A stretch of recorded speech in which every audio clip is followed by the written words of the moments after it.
সামনেই তো রমজান মাস, তাই একই ভিডিওতে নিয়ে চলে এলাম 6টি ভিন্ন স্বাদের দারুণ টেস্টি ইফতারি স্ন্যাক্স রেসিপি। আসসালামু আলাইকুম বন্ধুরা, কিচেন বাঙালিয়ানা চ্যানেলে আপনাদের সবাইকে স্বাগত জানাই। তো সবার প্রথমে আমি আপনাদের মুড়ি দিয়ে স্ন্যাক্স তৈরি করে দেখাবো। আটা, ময়দা, সুজি ছাড়াই দারুণ টেস্টি এই স্ন্যাক্সগুলো শুধুমাত্র মুড়ি দিয়েই বানিয়ে নিতে পারবেন। তো রেসিপিটা তৈরি করে নেওয়ার জন্য আমি এখানে চিড়া নিয়েছি, আর এই চিড়াটাকে খুব ভালো করে চেলে নিয়ে খুব সুন্দর করে মুছে নিয়েছি। যেহেতু চিড়ার মধ্যে অনেকটাই নোংরা থাকে, তাই খুব ভালো করে চেলে নিয়ে খুব ভালো করে এটাকে মুছে নিতে হবে। তো খুব ভালো করে মুছে নিয়ে এবার এই চিড়াটাকে আমি ব্লেন্ডারের মধ্যে ব্লেন্ড করে নেব। চিড়াগুলোকে কিন্তু আমি একেবারে ফাইন পাউডার করব না, একটু হালকা সুজি যেই রকম হয় ঠিক সেই রকমভাবেই রাখবো। তো চিড়াটাকে খুব ভালো করে আমি ব্লেন্ড করে নিয়েছি। তো চিড়াটা দেখুন, আমি কিন্তু খুব বেশি পাউডার করিনি, একটু সুজির মতোই দানা দানা ভাব রেখে দিয়েছি। তো আপনারা চাইলে এখানে চিড়ার পরিবর্তে কিন্তু ব্রেড ক্রাম্বসও নিয়ে নিতে পারেন। তো এবার আমি এটাকে এক সাইডে সরিয়ে রেখে দিচ্ছি। তারপর আরও একটা কাজ করে নিতে হবে। এখানে আলাদা একটা বাটির মধ্যে আমি 3 চামচ মতো বেসন নিয়ে নিচ্ছি। এবার শুধুমাত্র পানি দিয়ে বেসনের গোলাটা রেডি করে নিতে হবে। তো এখানে যতটা পরিমাণ মুড়ির স্ন্যাক্স তৈরি করবেন সেই অনুযায়ী অল্প করে কিন্তু বেসনটা গুলে নিতে হবে। তো আমি এখানে 2 কাপ মতো মুড়ি নেব, তাই সেই জন্য এখানে 3 চামচ মতো বেসন গুলে নিচ্ছি। তো বেসনটা বারে বারে অল্প অল্প করে পানি দিয়ে গুলে নেব। আর বেসনটা কিন্তু খুব বেশি পাতলা করে গুলতে হবে না, একটু ঘন করেই গুলে নিতে হবে। তো দেখুন, বেসনটা ঠিক আমি এরকম ঘন করেই গুলে নিয়েছি। এবার এটাকে আমি এক সাইডে সরিয়ে রেখে দিচ্ছি। এদিকে আরও একটা বাটির মধ্যে অর্ধেকটা সেদ্ধ আলু নিয়েছি। এখানে একটা বড় সাইজের আলু আমি সেদ্ধ করে নিয়ে অর্ধেকটা মতো নিয়ে নিয়েছি। আর এই অর্ধেকটা আলুতেই কিন্তু হয়ে যাবে। তো আলুটাকে একটা কাঁটা চামচ দিয়ে ভালো করে ম্যাশ করে নিচ্ছি। তো আপনারা যদি ছোট সাইজের আলু নেন তবে কিন্তু একটা আলুতেই হয়ে যাবে। তো আলুটাকে দেখুন আমি খুব ভালো করে ম্যাশ করে নিয়েছি। এবার এখানে কিছু মশলা দিয়ে দেব। তো প্রথমেই দিয়ে দিচ্ছি অল্প করে একটু গ্রেট করা গাজর। আপনাদের হাতের কাছে গাজর না থাকলে না দিলেও হবে। তো দিয়ে দিয়েছি টমেটো কুচি। টমেটো কুচি দিলে খেতে ভীষণ ভালো লাগবে। তারপরে দিয়ে দিচ্ছি পেঁয়াজ কুচি। এবার ঝালের জন্য দিয়ে দেব কাঁচামরিচ কুচি। ঝালের পরিমাণটা আপনারা আপনাদের পছন্দ মতো দিয়ে দেবেন। তারপর একটু বেশি পরিমাণেই ধনেপাতা কুচি দিয়ে দিয়েছি। তারপর দিয়ে দিচ্ছি স্বাদ মতো লবণ। হালকা কালারের জন্য সামান্য পরিমাণ হলুদের গুঁড়ো দিয়েছি, সামান্য পরিমাণ ভাজা জিরা গুঁড়ো, সামান্য পরিমাণ দিয়েছি ধনে গুঁড়ো, সামান্য পরিমাণ দিচ্ছি গরম মশলা গুঁড়ো, আর দিয়ে দিচ্ছি ম্যাগি মশলা। ম্যাগি মশলা দিলে খেতে ভীষণ ভালো লাগবে। তারপর দিয়ে দিচ্ছি অল্প করে একটু আদা রসুন বাটা। আপনাদের হাতের কাছে চাট মশলা থাকলে চাট মশলা দিতে পারেন, খেতে ভীষণ ভালো লাগবে। এবার এখানে মুড়ি দিয়ে দিচ্ছি। আপনারা যদি মুড়ির পরিমাণটা বাড়াতে চান তাহলে আলু আর এই বেসনের পরিমাণটাও কিন্তু বাড়িয়ে নিতে হবে। এবার মুড়ির মধ্যে অল্প করে বেসন দিয়ে দিচ্ছি। প্রথমে কিন্তু পুরোটা বেসন দিয়ে দেব না, অল্প করে বেসন দিয়ে মেখে নেব। তারপর আমি বাকি বেসনটাও দিয়ে দেব। তো দেখুন, এখানে কিন্তু আরও বেসন লাগবে, খুব বেশি নরম করে ফেলা যাবে না। তো আমি অল্প অল্প করে বেসনটা দিয়ে দিচ্ছি। তো দেখুন, পুরো বেসনটা দিয়ে আমি খুব ভালো করে এটাকে মেখে নিয়েছি। তো খুব ভালো করে মেখে নেওয়ার পর এবার এটাকে আমি 5 মিনিটের জন্য এইভাবেই রেখে দেব। যদি মনে করেন রেস্টে না রাখবো তাও কিন্তু হবে। তো এবার হাতের মধ্যে অল্প করে একটু মিশ্রণ নিয়ে আমি নিজের পছন্দ মতো শেপে এগুলোকে ভেজে নেব। আপনারা আপনাদের পছন্দ মতো যে কোনো শেপ দিয়ে ভেজে নিতে পারেন। তো দেখুন, আমি এটাকে হালকা চৌকো শেপে তৈরি করে নিচ্ছি। আর একটু পাতলা করে তৈরি করে নেবেন, তাহলে কিন্তু ভেতর থেকে খুব সুন্দর ভাজা হবে আর অনেকটাই মুচমুচে হবে। তো দেখুন, একটু পাতলা করে আমি তৈরি করে নিয়েছি। তো একটা নাস্তা তৈরি করা হয়ে গেলে এটাকে সাথে সাথে চিড়ার মধ্যে আমি রেখে দেব। তো বন্ধুরা, এই জন্যই আমি চিড়াটাকে এখানে ব্লেন্ড করে নিয়েছি। তবে আপনারা এখানে ব্রেড ক্রাম্বসও নিতে পারেন। আর ব্রেড ক্রাম্বস যদি আপনাদের হাতের কাছে না থাকে তাহলে এখানে টোস্ট বিস্কুট গুঁড়ো করে নিতে পারেন, তাও কিন্তু হয়ে যাবে। তো দেখুন, একটা নাস্তা আমাদের তৈরি করা হয়ে গেল। এবার এটাকে একটা প্লেটের মধ্যে রেখে দিচ্ছি। তো আমি আপনাদের আরও একটা তৈরি করে দেখিয়ে দিচ্ছি। তো ঠিক একইভাবে হাতের মধ্যে নিয়ে এটাকে একটু ভালো করে চ্যাপ্টা করে শেপ দিয়ে দিতে হবে। তো বন্ধুরা, এটা তৈরি করা খুবই সহজ আর খুব অল্প সময়ে আপনারা তৈরি করে নিতে পারবেন। রমজান মাসে ইফতারিতে আপনারা ঝটপট এরকম স্ন্যাক্স তৈরি করে নিতে পারবেন। খুব বেশি সময়ের কিন্তু দরকার হয় না, শুধুমাত্র সেদ্ধ করা আলু থাকলে আপনারা ঝটপট এই নাস্তাগুলো তৈরি করে নিতে পারবেন। তো দেখুন আমার কিন্তু আরও একটা নাস্তা তৈরি করা হয়ে গেল। তো বন্ধুরা ঠিক একইভাবে কিন্তু আমি সবগুলো তৈরি করে নেব। তো সবগুলো নাস্তা আমার তৈরি করা হয়ে গেছে, এবার এগুলোকে আমি ভেজে নেব। আর বন্ধুরা আপনারা যদি এইভাবে এগুলোকে তৈরি করে ফ্রিজে স্টোর করেও রমজান মাসে খেতে চান তাও কিন্তু হবে।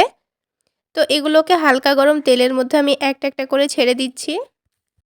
তারপর গ্যাসের ফ্লেমটা বাড়িয়ে দিয়ে হাই হিটে কিছুক্ষণ ভেজে নেব। তারপর এটা যখন উল্টে দেব তারপরে কিন্তু গ্যাসের ফ্লেমটা লোতে করে দেব।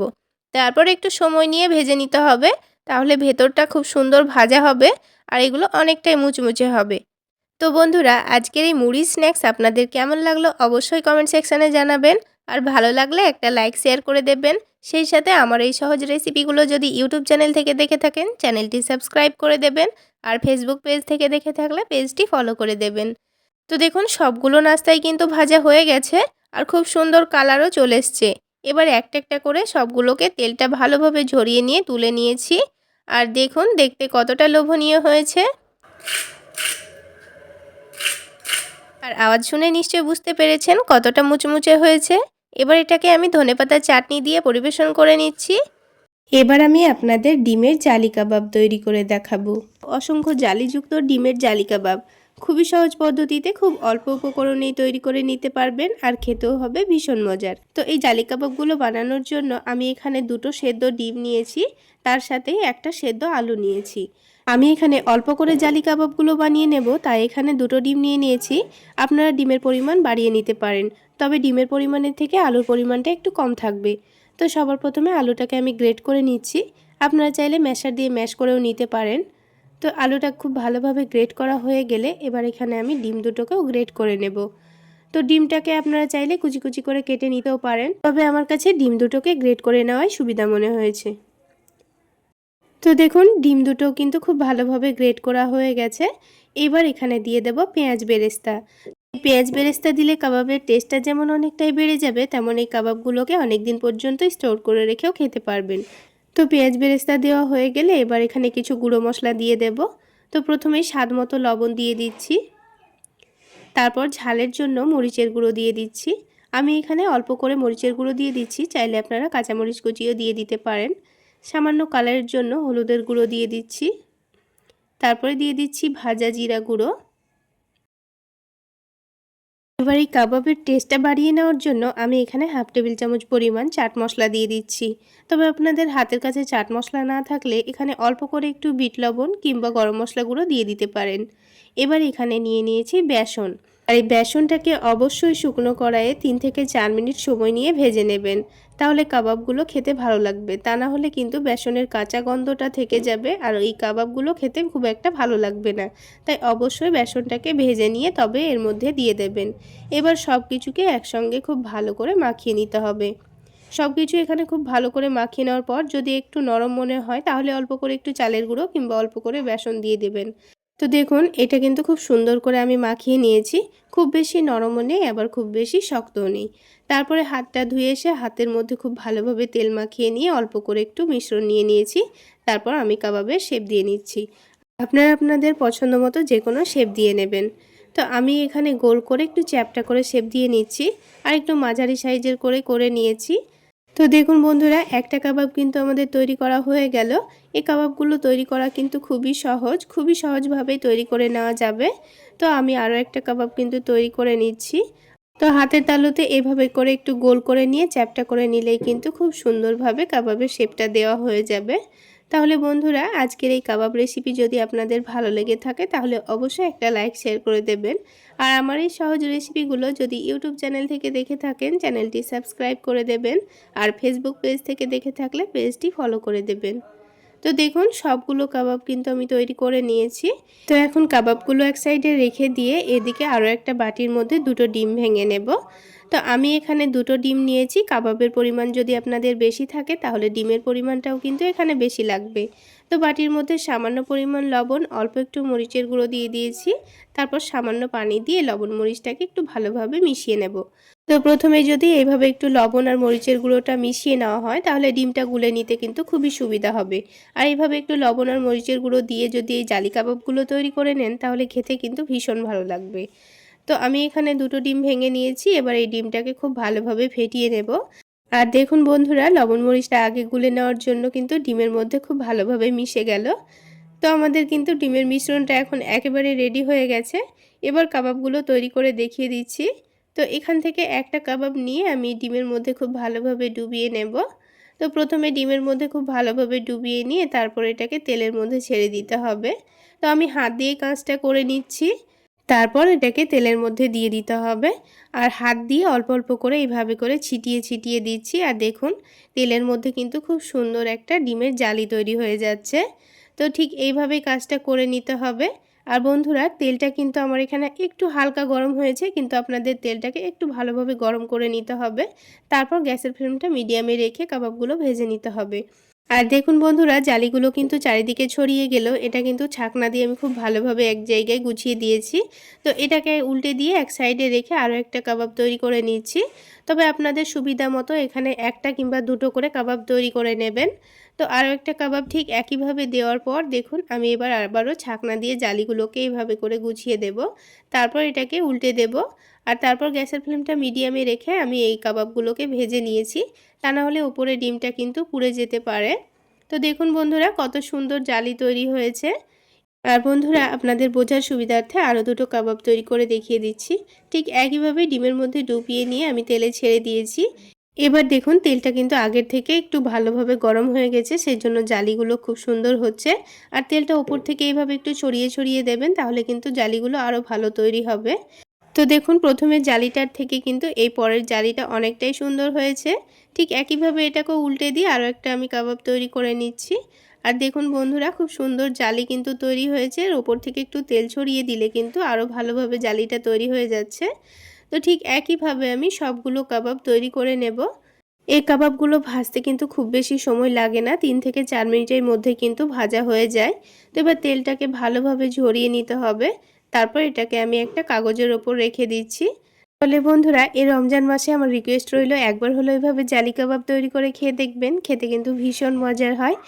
আর এই জালি কাবাবগুলো দেখতেও অনেকটা লোভনীয় হয়। তো এবার এই কাবাবগুলোকে প্লেটের মধ্যে আমি তুলে সার্ভ করে নিচ্ছি। আর বন্ধুরা, একটা আপনাদের ভেঙেও দেখিয়ে দিচ্ছি, এর ভেতরটা খুব সুন্দর ভাজা ভাজা হয়ে গেছে। এবার আমি আপনাদের দারুণ টেস্টি একটি পাকোড়া তৈরি করে দেখাবো। রমজান স্পেশাল আজকে তৈরি করে দেখাবো দারুণ টেস্টি এই পাকোড়াগুলো। শুধুমাত্র একটা সেদ্ধ ডিম, অল্প একটু পেঁয়াজ কুচি আর সেদ্ধ আলু থাকলেই ঝটপট এই স্ন্যাক্সগুলো বানিয়ে নিতে পারবেন। তো এখানে আমি আগে থেকে একটা ডিম সেদ্ধ করে নিয়েছি। তারপর এই ডিমটাকে ছোট ছোট পাতলা পাতলা পিস করে কেটে নেব। তো আমি এখানে গোল গোল করে পাতলা পাতলা পিস করে কেটে নিচ্ছি। আর এই একটা সেদ্ধ ডিম দিয়ে আপনারা পরিবারের সকলের জন্য খুবই সহজ পদ্ধতিতে পাকোড়াগুলো তৈরি করে নিতে পারবেন। তো প্রথমে ডিমটা কেটে নিয়ে এক সাইডে রেখে দিয়েছি। তারপর একটা বড় বাটির মধ্যে আমি 1.5 বাটি মতো পেঁয়াজ কুচি করে নিয়েছি। এখানে আমি বড় সাইজে 3টা পেঁয়াজ কুচি করে নিয়েছি। তো এবার পেঁয়াজটা দেওয়ার পর এখানে স্বাদ মতো লবণ দিয়ে দিলাম। লবণটা দেওয়ার পর এই পেঁয়াজটাকে খুব ভালো করে হাত দিয়ে মথলে নিতে হবে, যেন পেঁয়াজটা নরম হয়ে যায়। আর দেখবেন 2 মিনিট এইভাবে মথলে নেওয়ার পরেই কিন্তু পেঁয়াজটা অনেকটা নরমও হয়ে আসবে। আর পেঁয়াজের মধ্যে থেকে হালকা হালকা পানিও ছেড়ে আসবে। তো পেঁয়াজটা খুব ভালোভাবে মথলে নেওয়ার পর এবার এখানে দিয়ে দিচ্ছি ঝালের জন্য কাঁচামরিচ কুচি। তারপর দিয়ে দিচ্ছি 1/2 টেবিল চামচ পরিমাণ আদা রসুন বাটা। অল্প করে একটু হলুদের গুঁড়ো দিয়ে দিচ্ছি। আর সামান্য পরিমাণ দিয়ে দিচ্ছি ভাজা জিরা গুঁড়ো। আর দিয়ে দিচ্ছি সেদ্ধ করা আলু। এখানে আমি একটা মিডিয়াম সাইজের আলু আগে থেকে সেদ্ধ করে নিয়ে গ্রেট করে নিয়েছি। এবারে ডিমের পাকোড়াগুলো যেন একটু মুচমুচে হয়, সেই জন্য 2 চামচ পরিমাণ চালের গুঁড়ো দিয়ে দিচ্ছি। চালের গুঁড়োর পরিবর্তে আপনারা চাইলে কর্নফ্লাওয়ারও দিতে পারেন। এবার সব কিছুকে একসঙ্গে একটু ভালো করে মাখিয়ে নিতে হবে। তো বন্ধুরা, ইফতারে আমরা কিন্তু নানান রকমের স্ন্যাক্স খেয়ে থাকি। তো বন্ধুরা, খুবই অল্প উপকরণে তৈরি করা এই পাকোড়াগুলো চাইলে আপনারা ইফতার টেবিলে রাখতে পারেন। তো বন্ধুরা দেখুন, সব কিছু কিন্তু একসঙ্গে খুব ভালোভাবে মাখিয়ে নিয়েছি। এবার আমি হাতটা ধুয়ে নিয়ে এবার এই পাকোড়াগুলো তৈরি করে নেব। তো হাতটা ধুয়ে নিয়ে হাতের মধ্যে একটু তেল মাখিয়ে নিয়েছি। তারপর এখান থেকে অল্প করে একটু মিশ্রণ নিয়ে হাতের তালুতে একটু চ্যাপ্টা করে নিয়েছি। তো এইভাবে করে আরও একটি পাকোড়ার শেপ দিয়ে রেখে দেব। তারপর যে ডিমটা আমি কেটে রেডি করে রেখেছিলাম সেটাই এই পাকোড়ার মধ্যেখানে রেখে দুটোকে একসঙ্গে মুড়ে নিতে হবে। তো দেখুন ডিমটা রেখে দেওয়ার পর আবারও একটুখানি মিশ্রণ নিয়ে এবার খুব ভালোভাবে মুখটা মুড়ে নিতে হবে। তো বন্ধুরা আমি এখানে ডিমটা গোল করে কেটে নিয়ে গোল শেপের পাকোড়াগুলো তৈরি করে নিচ্ছি। চাইলে আপনারা ডিমটাকে লম্বাভাবে কেটে লম্বা করে পাকোড়ার শেপগুলো দিয়ে নিতে পারেন। তো একটা পাকোড়া আমাদের তৈরি করা হয়ে গেল। তো বন্ধুরা আপনাদের বোঝার সুবিধার্থে আমি আরও একটি পাকোড়া আপনাদের তৈরি করে দেখিয়ে দিচ্ছি। তো বন্ধুরা আজকের এই পাকোড়া রেসিপি যদি আপনাদের ভালো লেগে থাকে তাহলে অবশ্যই একটা লাইক শেয়ার করে দেবেন। আর আমার চ্যানেলে নতুন হয়ে থাকলে চ্যানেলটি সাবস্ক্রাইব করে পাশেই থাকবেন আশা করছি। তাছাড়া আমার এই সহজ রেসিপিগুলো যদি ফেসবুক পেজ থেকে দেখে থাকেন পেজটি ফলো করে দেবেন। তো বন্ধুরা আরও একটি পাকোড়া আমাদের তৈরি করা হয়ে গেল। তো ঠিক একইভাবে সবগুলো পাকোড়া তৈরি করে রেডি করে নিয়েছি। এবার এই পাকোড়াগুলোকে ভেজে নিতে হবে। তো ভেজে নেওয়ার জন্য আমি প্যানের মধ্যে পরিমাণ মতো তেল আগে থেকে গরম করতে বসিয়ে দিয়েছিলাম। তেলটা যখন হালকা গরম হয়ে যাবে তখন একটা একটা করে পাকোড়াগুলো ছেড়ে দিচ্ছি। তো এই পাকোড়াগুলোকে গ্যাসের ফ্লেমটা লোতে রেখেই ভেজে নিতে হবে, তাহলে ভেতরটা খুব ভালোভাবে ভাজা ভাজা হবে, অনেকটা ক্রিস্পি হবে। তো এই পাকোড়াগুলো তেলে দেওয়ার সাথে সাথেই কিন্তু উল্টাতে যাবেন না, তা না হলে ভেঙে যেতে পারে। পাকোড়ার একদিকটা যখন হালকা ভাজা হয়ে যাবে তখন এগুলোকে উল্টে দেবেন। তো দেখুন পাকোড়ার একদিকটা কিন্তু খুব সুন্দর কালার চলে এসছে। এবার আমি একটা একটা করে পাকোড়াগুলোকে উল্টে দিচ্ছি। আর বন্ধুরা একটু সময় নিয়েই কিন্তু পাকোড়াগুলোকে ভেজে নেবেন, তাহলে এর ভেতর পর্যন্ত খুব ভালোভাবে ভাজা হবে, খেতে ভীষণ ভালো লাগবে। তো সবগুলো পাকোড়া আমি উল্টে দিয়েছি। তো পাকোড়াগুলোর অপর দিকটাও যখন হয়ে যাবে তখন এগুলোকে আবারও উল্টে দেব। উল্টে দিয়ে আবারও লো আঁচে কিছুক্ষণ সময় নিয়ে ভেজে নিলে পাকোড়াগুলো কিন্তু অনেকটাই ক্রিস্পি হয় আর পাকোড়াগুলোর ভেতর পর্যন্ত খুব সুন্দর ভাজা ভাজা হয়ে যায়। তো দেখুন পাকোড়ার কালারটা কিন্তু খুব সুন্দর চলে এসছে। এবার আমি তেলটা ঝরিয়ে নিয়ে তুলে নিচ্ছি। তো বন্ধুরা দেখুন সবগুলো পাকোড়াই কিন্তু ভাজা খুব সুন্দর হয়েছে, আর এর আওয়াজ শুনলে বুঝতে পারবেন কতটা ক্রিস্পি হয়েছে। তো বন্ধুরা এবার আমি পাকোড়াগুলোকে টমেটো সসের সঙ্গে পরিবেশন করে নিচ্ছি, আর একটা ভেঙেও দেখিয়ে দিচ্ছি এর ভেতরটা। তো বন্ধুরা পাকোড়া তো তৈরি করা হয়ে গেল, এবার আমি আপনাদের বেগুনি তৈরি করে দেখাবো। এই পদ্ধতিতে বেগুনি তৈরি করে দেখবেন অনেকক্ষণ পর্যন্ত মুচমুচে থাকবে আর সবগুলো বেগুনি ফুলকো তৈরি হবে। অনেকে বেগুনি তৈরি করতে অনেক সমস্যায় পড়েন, বেগুনি ফুলকো তৈরি হয় না, আবার ফুলকো তৈরি হলে বেগুনিগুলো নরম হয়ে যায়। কিন্তু এই বেগুনিগুলো এই পদ্ধতিতে তৈরি করে নিলে অনেকক্ষণ পর্যন্ত ফুলকোও থাকবে আবার মুচমুচেও থাকবে, খেতে হবে ভীষণ মজার। রেসিপিটা তৈরি করে নেওয়ার জন্য সবার প্রথমে আমি এখানে বেসনের গোলাটা রেডি করে নেব। সেই জন্য ছাকনার মধ্যে একটা বাটি মেপে 1 বাটি বেসন নিয়ে নিচ্ছি। আপনারা বেগুনির পরিমাণ অনুযায়ী এখানে বেসনটা নিয়ে নেবেন। তো 1 বাটি বেসনের জন্য আমি এখানে হাফ বাটি কর্নফ্লাওয়ার নিয়ে নিয়েছি। কর্নফ্লাওয়ার আর বেসনের সঙ্গে আমি এখানে 2 টেবিল চামচ পরিমাণ চালের গুঁড়ো দিয়ে দিচ্ছি। আপনাদের হাতের কাছে যদি কর্নফ্লাওয়ার না থাকে সেক্ষেত্রে শুধুমাত্র চালের গুঁড়োটাই দিয়ে দেবেন, তবে চালের গুঁড়োর পরিমাণটা একটু বাড়িয়ে নেবেন। সব কিছু উপকরণ একটু ভালো করে চেলে নিতে হবে।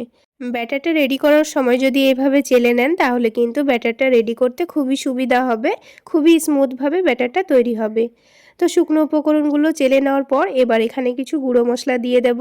তো প্রথমেই দিয়ে দিচ্ছি স্বাদ মতো লবণ, তারপরে ঝালের জন্য মরিচের গুঁড়ো দিয়ে দিয়েছি, একটু রঙের জন্য সামান্য পরিমাণ হলুদের গুঁড়ো দিয়েছি, তারপরে দিয়ে দিয়েছি ভাজা জিরা গুঁড়ো, তারপরে টেস্টটা একটু বাড়িয়ে নেওয়ার জন্য দিয়ে দিচ্ছি চাট মশলা, আপনাদের হাতের কাছে না থাকলে না দিলেও চলবে, আর দিয়ে দিচ্ছি কালো জিরা।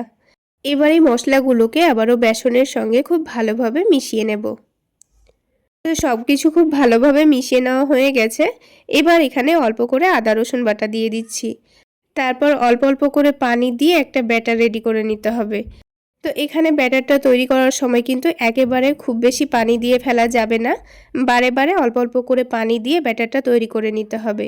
তো প্রথমে 1 বাটি পানি দিয়েছি, দেখুন অনেকটাই ঘন হয়ে গেছে। তো আবারও 1 বাটি মতো পানি দিয়ে দিচ্ছি, দিয়ে ব্যাটারটা আমি তৈরি করে নেব। এই ব্যাটারটা একটু ঘন করেই তৈরি করে নিতে হবে, তাহলে এটা ফেটিয়ে নিতে খুবই সুবিধা হবে আর ব্যাটারটা কিন্তু অনেকটাই স্মুথ তৈরি হবে। তো দেখুন 2 বাটি পানি দেওয়ার পরেও কিন্তু ব্যাটারটা অনেকটাই ঘন হয়ে আছে। এবার এই ব্যাটারটাকে একটু সময় নিয়ে ফেটিয়ে নিতে হবে, তাহলে ব্যাটারটা অনেকটাই স্মুথ হবে। তো দেখুন আমি ব্যাটারটাকে কিন্তু 7 থেকে 8 মিনিট সময় নিয়ে খুব ভালোভাবে ফেটিয়ে নিয়েছি। একটু সময় নিয়ে ফেটিয়ে নিলে কিন্তু ব্যাটারটা অনেকটাই ফোমি তৈরি হয়ে যাবে। তখন কিন্তু বেগুনিগুলো অনেকটাই ফুলকো তৈরি হবে। তো ব্যাটারটাকে এবার আমি কিছুক্ষণের জন্য রেস্টে রেখে দেব। বেগুনি তৈরি করার জন্য বেগুনগুলো কাটা পর্যন্ত আমি এই ব্যাটারটাকে রেস্টে রেখে দিচ্ছি। তো বেগুনিগুলো তৈরি করার জন্য আমি এখানে লম্বা সাইজের 2টো বেগুন নিয়েছি। বেগুনগুলো একটু কচি দেখে নিয়ে নেবেন, তাহলে বেগুনিগুলো খেতে ভীষণ ভালো লাগবে। তো বেগুনগুলোকে আমার সুবিধা অনুযায়ী পাতলা পাতলা করে বটি দিয়ে কেটে নিয়েছি। বেগুনগুলোকে ঠিক এইরকমই একটু পাতলা করে কেটে নেবেন, খুব বেশি মোটা করে কাটতে হবে না, তা না হলে বেগুনিগুলো ভাজার পর বেগুনগুলো খেতে ভালো লাগবে না। আর বেগুনগুলো কাটার সাথে সাথেই পানির মধ্যে দিয়ে দিতে হবে, তাহলে বেগুনগুলো কালো হবে না। এবার এই বেগুনগুলোকে পানির মধ্যে থেকে তুলে নিয়ে আমি ছাকনার মধ্যে নিয়ে নিয়েছি। পানিটা খুব ভালোভাবে ঝরে গেলে এর মধ্যে আমি কিছু মশলা মাখিয়ে নেব। তো পানিটা একেবারে ভালোভাবে শুকিয়ে নিতে হবে। চাইলে আপনারা কাপড় দিয়ে এগুলোকে একটু মুছে নিতে পারেন। এবার এর মধ্যে দিয়ে দেব লবণ আর দিয়ে দেব মরিচের গুঁড়ো। এই লবণ আর মরিচের গুঁড়ো বেগুনের মধ্যে মাখিয়ে নিলে কিন্তু বেগুনিগুলো খাওয়ার সময় বেগুনটা খেতে ভীষণ ভালো লাগবে। তো খুব ভালো করে এবার মশলার সঙ্গে মাখিয়ে নিচ্ছি। আর বন্ধুরা, এগুলো মাখিয়ে নেওয়ার পর সাথে সাথেই কিন্তু বেগুনগুলো ভেজে নিতে হবে। খুব বেশি দেরি করলে কিন্তু আবার এই বেগুনের মধ্যে থেকে পানি ছেড়ে দিতে পারে। তাই এগুলো মাখিয়ে নেওয়ার পর সাথে সাথে বেগুনিগুলো ভেজে নিতে হবে। তো দেখুন, বেগুনগুলোকে কিন্তু আমি মশলার সঙ্গে খুব ভালোভাবে মাখিয়ে নিয়েছি। তো বেগুনিগুলো ভাজার আগে এই ব্যাটারটাকে আবারও একটু ভালো করে ফেটিয়ে নিচ্ছি। তো ফেটিয়ে নেওয়ার পর এখানে আমি দিয়ে দেব 1/2 টেবিল চামচ পরিমাণ বেকিং পাউডার আর তার সাথে দিয়ে দিচ্ছি 1 টেবিল চামচ পরিমাণ গরম তেল। এবার সব কিছুকে একটু ভালো করে মিশিয়ে নিচ্ছি। এখানে বেকিং পাউডার দিলে কিন্তু বেগুনিগুলো খুব সুন্দর ফুলকো তৈরি হবে। আর এই যে গরম তেল দিয়েছি, এটার কারণে কিন্তু বেগুনির মধ্যে খুব একটা তেল টানবে না। এবার একটা করে বেগুনির পিস নিয়ে এই ব্যাটারের মধ্যে খুব ভালো করে ডুবিয়ে নিতে হবে। খুব ভালো করে ডুবিয়ে তুলে নিয়ে এটাকে গরম তেলের মধ্যে ছেড়ে দিতে হবে। তো এক্সট্রা বেসনের ব্যাটারটা কিন্তু একটু ভালো করে মুছে নিয়ে তেলে দিয়ে দিবেন, তাহলে কিন্তু ব্যাটারটা চারিদিকে ছড়িয়ে ছিটিয়ে যাবে না। 2টো বেগুনি দেওয়ার পর দেখুন ওপরের দিকে আমি একটু তেল ছড়িয়ে দিচ্ছি। আর বেগুনি দুটো কিন্তু খুব সুন্দর ফুলকো তৈরি হয়েছে। তো আরও একটা দেওয়ার মতো জায়গা আছে, সেজন্য আমি এখানে আরও একটা বেগুনি দিয়ে দেব। তবে আপনারা চাইলে 2টো কিংবা একটা করে ভেজে নিতে পারেন। তো বেগুনিগুলো তেলে দেওয়ার পর যখন এটা খুব সুন্দরভাবে ফুলে উঠবে, তখন আমি কিন্তু গ্যাসের ফ্লেমটা লোতে করে দিয়ে বেগুনিগুলোকে একটু সময় নিয়ে ভেজে নেব। তাহলে বেগুনিগুলো কিন্তু খুব সুন্দর মুচমুচেও তৈরি হবে আর অনেকক্ষণ পর্যন্ত এটা মুচমুচে থাকবে। আর বন্ধুরা, বেগুনিগুলো যদি ঠিকভাবে ভাজা না হয় তাহলে এগুলো ফুলকো তৈরি হলেও কিন্তু এগুলো নরম হয়ে যাবে আর অনেকক্ষণ পর্যন্ত মুচমুচে থাকবে না। তাই বেগুনিগুলোকে একটু সময় নিয়ে ভেজে নেবেন, তাহলে অনেকক্ষণ পর্যন্ত মুচমুচে থাকবে। তো ঠিক একইভাবে আমি সবগুলো বেগুনি ভেজে নিয়েছি। তো এবার আওয়াজ শুনলেই বুঝতে পারবেন বেগুনিগুলো অনেকক্ষণ হয়ে গেছে, তাও কিন্তু অনেকটাই মুচমুচে আছে আর সবগুলো বেগুনি কিন্তু ফুলকো তৈরি হয়েছে। তাহলে বন্ধুরা, আজকের এই বেগুনি রেসিপি আপনাদের ভালো লেগে থাকলে অবশ্যই একটা লাইক শেয়ার করে দেবেন। আর রেসিপিগুলো ইউটিউব চ্যানেল থেকে দেখে থাকলে চ্যানেলটি সাবস্ক্রাইব করে দেবেন আর ফেসবুক পেজ থেকে দেখে থাকলে পেজটি ফলো করে দেবেন। তো বন্ধুরা, বেগুনি তো তৈরি করা হয়ে গেল, এবার আমি আপনাদের ইউনিক টেস্টের আলুর চপ তৈরি করে দেখাবো। আজকে আমি আপনাদের একটু অন্যরকম ভাবে আলুর চপ তৈরি করে দেখাবো, যেটা বেসন ছাড়াই আপনারা তৈরি করে নিতে পারবেন। যেমন মুচমুচে তেমনই ক্রিস্পি আর খেতেও দুর্দান্ত হবে। তো প্রথমেই 4টে ছোট সাইজের আলু ভালোভাবে সেদ্ধ করে নিয়েছি। এবারে আলুগুলোকে একটা গ্রেটারের সাহায্যে ভালোভাবে গ্রেট করে নেব। তো সবগুলো আলু গ্রেট করা হয়ে গেছে। এবারে আলুটাকে একটু ভালোভাবে রান্না করে নেব, তাহলে আলুটার টেস্টটাও অনেকটাই ভালো আসবে। তো সেই জন্য কড়াইয়ের মধ্যে সামান্য পরিমাণ সাদা তেল দিয়ে দিচ্ছি। চাইলে আপনারা সাদা তেলের জায়গায় সরিষার তেলও দিতে পারেন। এবার এখানে একটু বেশি পরিমাণে পেঁয়াজ কুচি দিয়ে দিচ্ছি। পেঁয়াজটা হালকা নাড়াচাড়া করে নেব। তারপর এখানে আমি অল্প করে একটু গাজর অ্যাড করব। চাইলে গাজরটা আপনারা বাদ দিতেও পারেন। এবার ঝালের জন্য কাঁচামরিচ কুচি দিয়ে দিচ্ছি। তারপর সব কিছু একসঙ্গে ভালোভাবে নাড়াচাড়া করে নিচ্ছি। কিছুক্ষণ নাড়াচাড়া করে এইভাবে ভেজে নেব। গাজরটা যখন হালকা ভাজা হয়ে যাবে তখন এখানে কিছু মশলা দিয়ে দেব। তো এখানে অল্প করে একটু আদা রসুনের পেস্ট দিয়ে দিচ্ছি, সাথে স্বাদ মতো লবণ দিয়ে দিচ্ছি, অল্প একটু হলুদের গুঁড়ো দিচ্ছি আর অল্প করে একটু চাট মশলা দিয়ে দিচ্ছি। চাট মশলা দিলে কিন্তু আলুর টেস্টটা খুব সুন্দর আসবে। এবার সব কিছু আবারও একসঙ্গে ভালোভাবে নাড়াচাড়া করে ভেজে নিচ্ছি। সব কিছু মশলা একসঙ্গে ভালোভাবে ভাজা হয়ে গেলে এবার যে গ্রেট করা আলুটা ছিল সেটা দিয়ে দেব। দিয়ে সব কিছু একসঙ্গে ভালোভাবে মিশিয়ে নেব। এবার সব কিছু একসঙ্গে ভালোভাবে মিশিয়ে নিলে কিন্তু আলুর পুরটা রেডি হয়ে যাবে। তো দেখুন বন্ধুরা, আলুর পুরটা ভালোভাবে মিশিয়ে নিয়েছি। এবার নামানোর একটু আগে অল্প করে একটু ধনেপাতা কুচি দিয়ে দিচ্ছি, তাহলে আলুর পুরটা খেতে আরও ভীষণ ভালো লাগবে। তো ধনেপাতা দিয়েও আবার ভালোভাবে মিশিয়ে নিয়েছি। এবার এটাকে একটা বাটির মধ্যে তুলে রাখছি। তো আলুর পুরটা আমাদের রেডি করা হয়ে গেল। এবার এটা ঠান্ডা হতে দিয়ে বাকি কাজগুলো আমাদের করে নিতে হবে।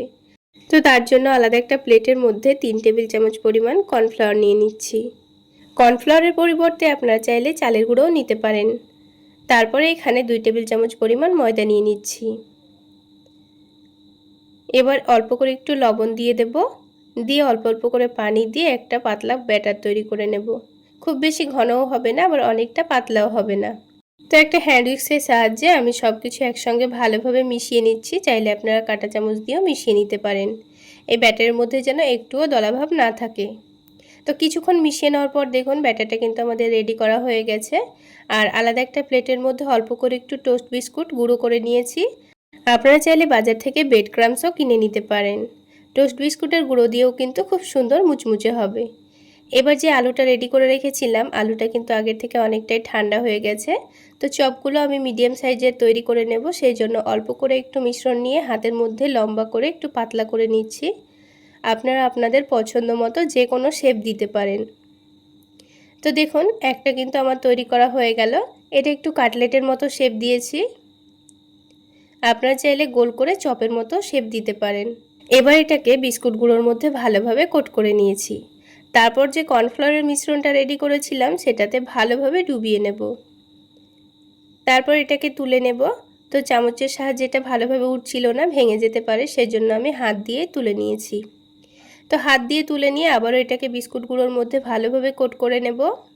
তারপর আবারও এটাকে কর্নফ্লাওয়ারে ভালোভাবে ডুবিয়ে আবারও বিস্কুট গুঁড়োর মধ্যে কোট করে নেব।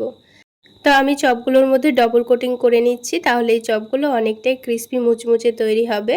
চাইলে আপনারা একবার কোট করেও ভেজে নিতে পারেন। তো দেখুন আবারও ডুবিয়ে নিয়েছি, দিয়ে তুলে নিয়ে আবারও বিস্কুট গুঁড়োর মধ্যে ভালোভাবে কোট করে নেব। এইভাবে সবগুলো চপ প্রথমে রেডি করে রাখতে হবে। এখানে চাইলে আপনারা আলুর পরিবর্তে মাংস কিংবা মাছ দিয়েও এইভাবে চপগুলো বানিয়ে খেতে পারবেন, দেখবেন দারুণ লাগবে। আর এইভাবে সবগুলো চপ রেডি করে নিয়ে ফ্রিজে স্টোর করে রেখেও যখন ইচ্ছে তখন ভেজে খেতে পারবেন। তো দেখুন সবগুলো চপ কিন্তু আমার রেডি করা হয়ে গেছে।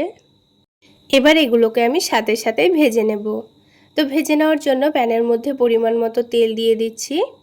তো তেলটা গরম করে যখন চপগুলো তেলের মধ্যে দিচ্ছিলাম সেই ভিডিও ক্লিপটা কিন্তু আমার স্কিপ হয়ে গেছে, সেই জন্য আমি দুঃখিত। তো দুটো চপ আমি তেলের মধ্যে দিয়ে গ্যাসের ফ্লেমটা মিডিয়াম টু লোতে রেখে একটু সময় নিয়ে ভেজে নেব, তাহলে চপগুলো অনেকটাই ক্রিস্পি এবং মুচমুচে তৈরি হবে। তো চপগুলোকে আমি উল্টে পাল্টে একটু ক্রিস্পি করে ভেজে নিচ্ছি দেখুন, আর খুব সুন্দর কালারও চলে এসছে। এবার তেলটা ঝরিয়ে নিয়ে আমি চপগুলোকে তুলে নেব। বন্ধুরা একবার হলো এভাবে চপ তৈরি করে খেয়ে দেখবেন, দেখবেন দারুণ লাগবে। তো দেখুন বন্ধুরা দুটো চপ কিন্তু আমাদের ভাজা হয়ে গেছে। ঠিক একইভাবে আমি বাকি চপগুলো ভেজে নেব। তাহলে বন্ধুরা আজকের এই আলুর চপ রেসিপি আপনাদের কেমন লাগলো অবশ্যই কমেন্ট সেকশানে জানাবেন। আর ভালো লাগলে একটা লাইক শেয়ার করে দেবেন। আর আমার এই সহজ রেসিপিগুলো যদি ইউটিউব চ্যানেল থেকে দেখে থাকেন চ্যানেলটি সাবস্ক্রাইব করে দেবেন। আর ফেসবুক পেজ থেকে দেখে থাকলে পেজটি ফলো করে দেবেন। তো দেখুন বন্ধুরা সবগুলো চপ কিন্তু আমার ভাজা হয়ে গেছে। এবার আমি আলাদা একটা প্লেটের মধ্যে টমেটো সসের সঙ্গে চপগুলোকে পরিবেশন করে নিচ্ছি। এবার একটা চপ আপনাদের ভেঙেও দেখিয়ে দিচ্ছি কতটা মুচমুচে ক্রিস্পি হয়েছে, আর খেতেও কিন্তু দারুণ হয়েছিল। তো বন্ধুরা আলুর চপ তো তৈরি করা হয়ে গেল, এবার আমি আপনাদের ডিম পেঁয়াজের চপ তৈরি করে দেখাবো। ডিমের চপ তো আমরা অনেকে অনেক রকমভাবে বানিয়ে খেয়ে থাকি, একবার এই পদ্ধতিতে পেঁয়াজ ডিমের চপ বানিয়ে খেয়ে দেখুন, যেমন টেস্টি হয়, বানানো খুবই সহজ। তো চপগুলো তৈরি করে নেওয়ার জন্য আমি এখানে দুটো সেদ্ধ ডিম নিয়েছি, আর এই দুটো সেদ্ধ ডিম থেকেই কিন্তু আমাদের 8 পিস চপ তৈরি হয়ে যাবে। তো আপনারা চাইলে ডিমের পরিমাণটা বাড়িয়ে নিতে পারেন। তো আমি একটা সেদ্ধ ডিমকে 4 ভাগ করে কেটে নিচ্ছি। আপনারা চাইলে ডিমগুলোকে 2 পিস করেও কেটে নিতে পারেন। তো দেখুন বন্ধুরা দুটো ডিমকে আমি 8 পিস করে কেটে নিয়েছি। এবার চপগুলো তৈরি করে নেওয়ার জন্য পেঁয়াজটা রেডি করে নিতে হবে। তো আমি এখানে বড় সাইজের 5টা পেঁয়াজ একটু পাতলা পাতলা স্লাইস করে কেটে নিয়েছি। এখানে কিন্তু ডিমের পরিমাণ অনুযায়ী পেঁয়াজের পরিমাণটা বাড়িয়ে নিতে হবে, আর ডিমের পরিমাণ কম থাকলে অল্প পেঁয়াজেই হয়ে যাবে। এবার এই পেঁয়াজের মধ্যে কিছু মশলা দিয়ে দেব। তো প্রথমেই ঝালের জন্য কাঁচামরিচ কুচি দিয়ে দিচ্ছি, তারপরে দিয়ে দিচ্ছি স্বাদমতো লবণ, তারপর হালকা কালারের জন্য সামান্য পরিমাণ হলুদের গুঁড়ো দিয়ে দিচ্ছি, তারপরে দিয়ে দিচ্ছি ভাজা জিরা গুঁড়ো, আর দিয়ে দিচ্ছি অল্প করে একটু ধনে গুঁড়ো, আর সবশেষে দিয়ে দিচ্ছি চাট মশলা। চাট মশলা দিলে চপগুলো খেতে ভীষণ ভালো লাগবে, তবে হাতের কাছে না থাকলে না দিলেও চলবে। এবার পেঁয়াজের সঙ্গে মশলাগুলোকে একটু ভালো করে হাত দিয়ে চেপে চেপে মাখিয়ে নিতে হবে। একটু ভালো করে মাখিয়ে নিলে কিন্তু পেঁয়াজটা অনেকটাই নরম হয়ে যাবে, এর মধ্যে হালকা হালকা পানি ছেড়েও আসবে। তো দেখুন 2-1 মিনিট একটু ভালো করে মাখিয়ে নিয়েছি, আর পেঁয়াজটা কিন্তু আগের থেকে অনেকটাই নরমও হয়ে গেছে। এবার বাইন্ডিংয়ের জন্য এখানে দিয়ে দেব 2 টেবিল চামচ পরিমাণ বেসন, আর চপগুলো একটু মুচমুচে তৈরি করে নেওয়ার জন্য দিয়ে দিচ্ছি 2 টেবিল চামচ পরিমাণ চালের গুঁড়ো। আপনারা চাইলে চালের গুঁড়োর পরিবর্তে এখানে কর্নফ্লাওয়ারও দিতে পারেন, আর যদি এখানে চালের গুঁড়ো না দিতে চান তাহলে বেসনের পরিমাণটা একটু বাড়িয়ে নেবেন। তো বেসন আর চালের গুঁড়ো দিয়ে পেঁয়াজটা মাখিয়ে নেওয়ার সময় কিন্তু আপনাদের অল্প একটু পানিও লাগতে পারে, তবে আমার কিন্তু একটুও পানি লাগেনি, আমি এটা দিয়ে খুব ভালো করে মাখিয়ে নিয়েছি। তো দেখুন খুব সুন্দর করে আঠালো করে মাখিয়ে নেওয়া হয়ে গেছে। এবার হাতটা ধুয়ে নিয়ে আমি আপনাদের চপগুলো তৈরি করে দেখিয়ে দিচ্ছি। তো হাতটা ভালো করে ধুয়ে নিয়েছি, আর এদিকে ডিমের পিসগুলো কেটে নেওয়া হয়ে গেছে, আর হাতের মধ্যে একটু ভালো করে তেল মাখিয়ে নিয়েছি। তারপরে পেঁয়াজের মিশ্রণটা হাতের মধ্যে অল্প করে নিয়ে এইভাবে করে একটু চ্যাপটা করে নিতে হবে, একটু পাতলা করে চ্যাপটা করে নিতে হবে। এবার এটার মধ্যেখানে আমি ডিমের পিসটা রেখে দেব, তারপর ডিমের পিসটাকে একটু ভালো করে ঢেকে দিতে হবে। তো খুব ভালো করে পেঁয়াজের মিশ্রণটা দিয়ে ডিমটাকে ঢেকে দিয়েছি। এবার হাত দিয়ে এটাকে ভালো করে একটু চেপে দিতে হবে, তারপর এটাকে লম্বা করে একটা চপের শেপ দিয়ে নিয়েছি। তো দেখুন একটা চপ কিন্তু আমাদের তৈরি করা হয়ে গেছে, ঠিক একইভাবে আমি বাকি চপগুলোও তৈরি করে নেব। তো বন্ধুরা আজকের এই পেঁয়াজ ডিমের চপ আপনাদের কেমন লাগলো অবশ্যই কমেন্ট সেকশানে জানাবেন, আর ভালো লাগলে একটা লাইক শেয়ার করে দেবেন। সেই সাথে আমার ইউটিউব চ্যানেল থেকে দেখে থাকলে চ্যানেলটি সাবস্ক্রাইব করে দেবেন, আর ফেসবুক পেজ থেকে দেখে থাকলে পেজটি ফলো করে দেবেন। তো সবগুলো চপ তৈরি করা হয়ে গেলে এবার চপগুলোকে ভেজে নেব। তো তার জন্য প্যানের মধ্যে আগে থেকে একটু ভালো করে তেল গরম করে নিয়েছি। তেলটা একটু ভালো করে গরম করে নিয়ে চপগুলো একটা একটা করে তেলের মধ্যে ছেড়ে দিচ্ছি। চপগুলো তেলের মধ্যে ছাড়ার সময় গ্যাসের ফ্লেমটা একটু বাড়িয়ে রেখে চপগুলোকে ছেড়ে দিতে হবে। তারপর এখানে গ্যাসের ফ্লেমটা মিডিয়ামে রেখে চপগুলোকে একটু সময় নিয়ে ভেজে নিতে হবে। তো চপগুলোর একদিকে কালার একটু ভালোভাবে চলে আসলে আমি এগুলোকে উল্টে দিয়েছি। চপগুলো উল্টে দেওয়ার পর দুই দিকে যখন খুব সুন্দর কালার চলে আসবে তখন গ্যাসের ফ্লেমটা লোতে রেখে 2 থেকে 3 মিনিট সময় নিয়ে এই চপগুলোকে ভেজে নিতে হবে। তাহলে চপের ভেতরটা খুব সুন্দর ভাজা ভাজা হবে, একটুও কাঁচা মনে হবে না, আর ওপর থেকে চপগুলো কিন্তু অনেকটাই ক্রিস্পি তৈরি হবে। তো দেখুন চপের কালারটা কিন্তু খুব সুন্দর চলে এসছে। এবার তেলটা ঝরিয়ে নিয়ে একটা একটা করে চপগুলোকে আমি তুলে নিচ্ছি। তাহলে বন্ধুরা দেখলেন তো কত অল্প সময়ের মধ্যেই চপগুলো তৈরি করে নেওয়া হয়ে গেল। এই পদ্ধতিতে একবার হলো বানিয়ে খেয়ে দেখবেন, খেতে ভীষণ মজার হয়। মাত্র 10 মিনিটের মধ্যে একসঙ্গে অনেকগুলো চপ আপনারা তৈরি করে নিতে পারবেন। এবার একটা চপ আমি আপনাদের ভেঙে দেখিয়ে দিচ্ছি এর ভেতরটা, আর আওয়াজ শুনলেই বুঝতে পারবেন চপগুলো কতটা ক্রিস্পি হয়েছে।